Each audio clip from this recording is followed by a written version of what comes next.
Have you ever heard of a schoolboy turning into a serial killer? Sounds unbelievable, right? But today, we're diving into the chilling stories of 20 of the world's youngest killers. Children as young as 7 and teens barely 15, all capable of unspeakable crimes. In this episode, we'll uncover how innocence twisted into darkness, revealing cases that are far from anything you've seen before. So grab your seats, hold on tight, and let's dive into the shocking world of the 20 youngest serial killers. Get ready, this is one episode you won't want to miss. First name come in the row is the name of Amarjit Sada. Amarjit Sada's story begins in a small, quiet village in Bihar, India. Born in 1998, he grew up in poverty, surrounded by family who noticed early on that something was different about him. But they could never have predicted the horror that would unfold. In 2006, when Amarjit was only 7 years old, he committed his first murder. His victim was just 6 months old, his own baby sister. Reports suggest that he took her out into the fields and killed her, an act so shocking that his family chose to stay silent, perhaps out of disbelief or shame. But the silence didn't stop him. Months later, he struck again, this time targeting his cousin, another young child. And yet, once again, his family didn't report the crime. Some accounts suggest that they may have believed Amarjit's actions were due to mental illness or dark influences and thought they could manage it within the family. But by 2007, his actions couldn't be ignored. Amarjit killed a third child, this time a 6-month-old girl from the village. The child's mother had left her sleeping while she went to complete some tasks.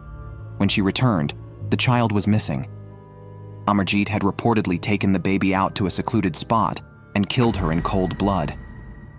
When confronted by the police, Amarjit reportedly showed no remorse. He even smiled while explaining the details of his actions, calling it his pleasure. He was only 8 years old. Because of his age, he couldn't be legally tried as an adult. Instead, he was sent to a children's home for rehabilitation. Little is known about his life since then, as India's laws on juvenile offenders protect his privacy.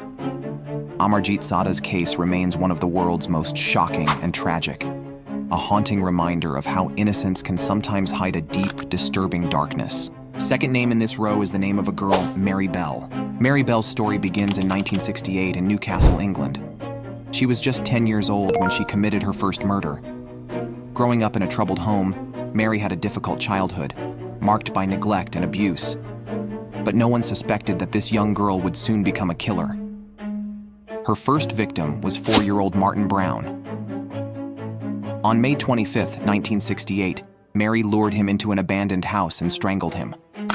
The case initially puzzled investigators, who didn't suspect foul play. Mary even returned to the scene, watching as police worked and showing no signs of remorse. Days later, she broke into a nursery school with a friend, leaving notes claiming responsibility for Martin's death, though the notes were dismissed as childish pranks. But Mary's violent streak didn't end there. Just a few months later, on July 31st, she targeted 3-year-old Brian Howe. This time, her actions were even more disturbing. Mary strangled him and then used scissors to mutilate his body, carving an M on his stomach. She even returned to the scene, showing a twisted fascination with the aftermath of her crime. When questioned by police, Mary's behavior was chilling. She showed no guilt or fear, calmly answering their questions. Eventually, her statements and her strange behavior around the crime scenes raised suspicion, and she was arrested. At her trial, Mary was found guilty of manslaughter rather than murder, as the court believed she lacked the full understanding of her actions due to her young age and traumatic background. She was sentenced to detention and released years later under a new identity. Number 3, Jesse Harding Pomeroy. Jesse Harding Pomeroy's story begins in 19th century Boston. Born in 1859, Jesse had a troubled childhood marked by isolation and fascination with violence. By age 11, he'd begun luring younger children to remote locations where he would torture them, leaving them injured and traumatized. Despite his young age, Jesse's crimes escalated quickly and violently. In 1874, at just 14 years old, Jesse committed his first murder. His victim was a 10-year-old girl named Katie Curran. After luring her into his family's store, Jesse attacked and killed her. He hid her body in the basement, but her disappearance left the community in a state of panic. Just weeks later, Jesse struck again, this time targeting a 4-year-old boy named Horace Millen. Jesse led him to a secluded beach and brutally attacked him, leaving behind a gruesome scene that shocked authorities. When the boy's body was found, Jesse was quickly suspected due to his violent past and odd behavior. Upon searching his home, police discovered Katie's body in the basement, confirming their suspicions. Jesse was arrested and, despite his young age, found guilty of murder. He became one of the youngest people in U.S. history to be sentenced to life in prison without the possibility of parole. Jesse spent the remainder of his life behind bars, isolated and confined due to the severity of his crimes. Number 4. Craig Price. Craig Price, born in 1973 in Warwick, Rhode Island, seemed like an average kid to those around him. But behind this facade was a darkness that would soon surface. At just 13 years old, in 1987, Craig committed his first murder. His victim was 27-year-old Rebecca Spencer, who lived just a few houses away. One night, Craig broke into her home, stabbed her 58 times, and left her for dead. Authorities had no leads and no suspicion of such a young killer, so the case went cold. 2 years later, in 1989, Craig struck again, now 15 years old and even more violent. His victims were Joan Heaton, a 39-year-old mother, and her 2 young daughters, Jennifer, 10, and Melissa, 8. Craig broke into their home, attacked them viciously, and stabbed them dozens of times.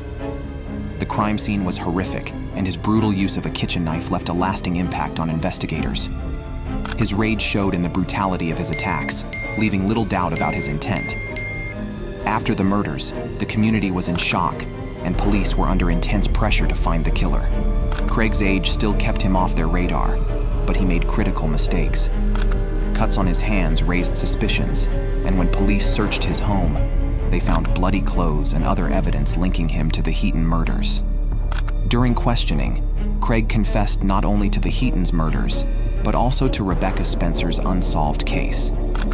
Because Craig was a minor, Rhode Island's laws protected him from being tried as an adult.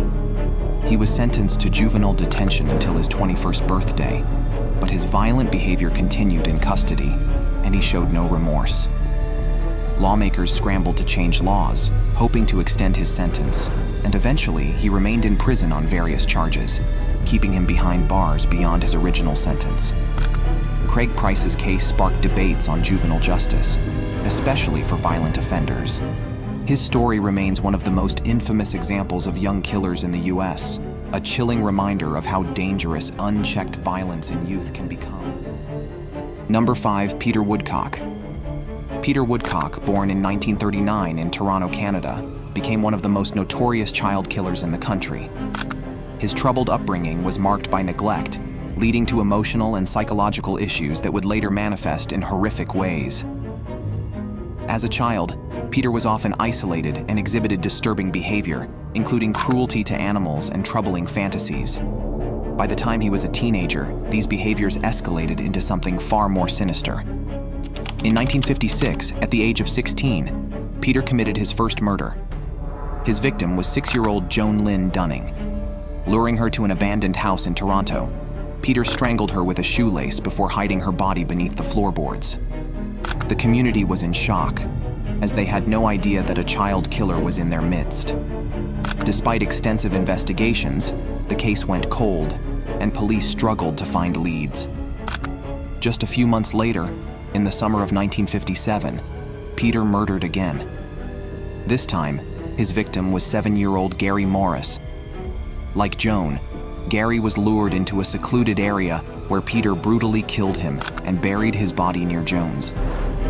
The brutality of these crimes sent waves of fear through the community, as parents worried for the safety of their children. After the murders, Peter continued to evade capture until he was arrested for attempting to abduct another child.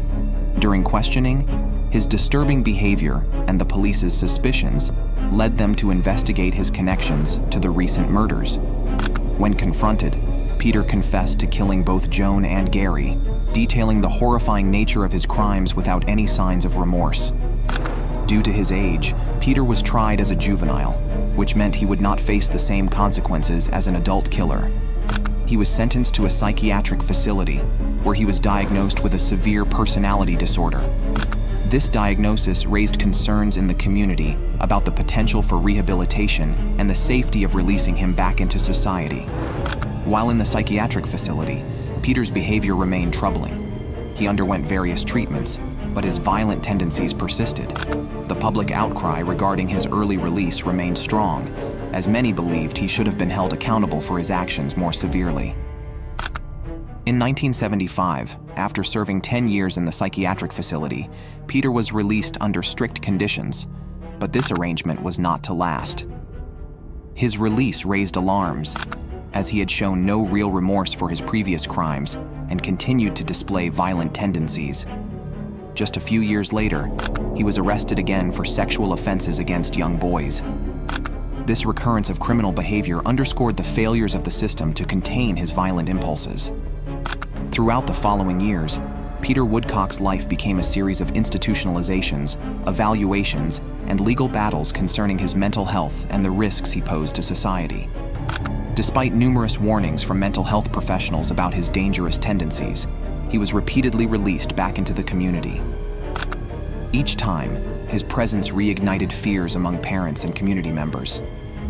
Peter Woodcock's case ultimately highlighted the complexities and challenges within the juvenile justice system, particularly regarding how to manage young offenders with severe psychological issues. His life and crimes remain a cautionary tale about the critical need for effective mental health intervention and a careful assessment of risk when dealing with youth offenders. Peter Woodcock passed away in 2010, but his legacy as one of Canada's most notorious child killers endures.